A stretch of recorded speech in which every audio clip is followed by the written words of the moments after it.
Good afternoon, I'm Luke Liddon with your look at sports. Julio Cesar Chavez Jr. made his return to the borderland and made a statement against Marcos Reyes by winning by unanimous decision. The Don Haskins Center was transformed into a beautiful boxing arena as nearly 9,300 fans showed up to watch the main fight on Showtime.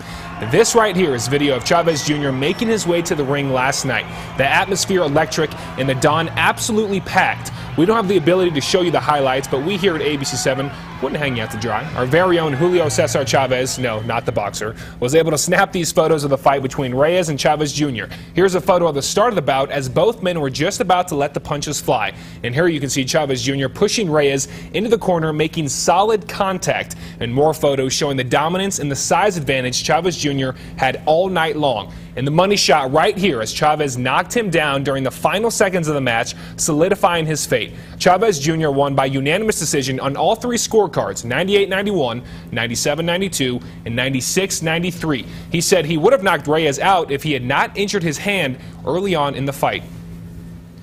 Reyes was able to withstand the punches because he was only fighting with one hand. Had he been and had both hands healthy, he would have finished him. He said that Reyes was in terrific condition, but he could tell he wasn't able to handle the power. Still a great fight nonetheless. The third round of the British Open wrapped up today, and it was a good one. Jordan Spieth started the day tied for 14th, but just like that, he's back in contention heading into the final round. But he's not the only one. We start on the 7th, where Oosthuizen right here has the birdie putt to move to 10 under, and he does just that. And then we fast forward to Paul Dunn, who had the great approach to about 5 feet within the pin. He would go on to make the birdie to move to 10 under, but he was just getting started. On the 10th, Paul Dunn makes the beautiful, nice birdie putt right there to move to 11 under and grab the outright lead. But the man of the day, Jordan Spieth, will make the birdie putt right there to move to 11 under, and he shot 6 under par on the day, and he's ready to continue his shot at making history. Why should it add more pressure in a negative way? If it adds more pressure, it just makes me feel like this is something that's a little more special. Let's just go ahead and get the job done. After today, here's a look at the standings before the final round on Monday. We have a three-way tie for first at 12 under. Oosthuizen, Jason Day, and Paul Dunn all in prime position to take home first, while Jordan Spieth is now in fourth at 11 under. When I mentioned earlier, he was tied for 14th at one point yesterday, so safe to say tomorrow is going to be quite the round of golf. And if you want to watch it live, you're going to have to get up very, very early because it starts as early as 3 a.m. El Paso time.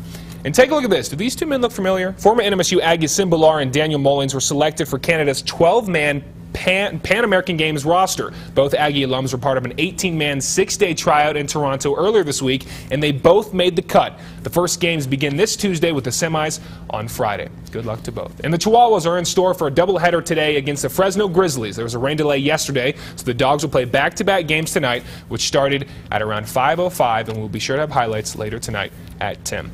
And finally, the ocean is truly the world of the unknown, and if you're not careful, then maybe something like that is going to happen. But in actuality, when we step foot in the ocean, we're basically playing the shark's backyard. And surfer Mick Fanning is just lucky to be alive after a huge shark attacks him on a surfboard at a surfing tournament off the coast of South Africa. It's probably the scariest thing I've ever seen. At one point, it looks as if 2 sharks were circling him in the water, but Fanning was able to escape unharmed with just a severed leash on his surfboard. Isn't that unbelievable? I would freak.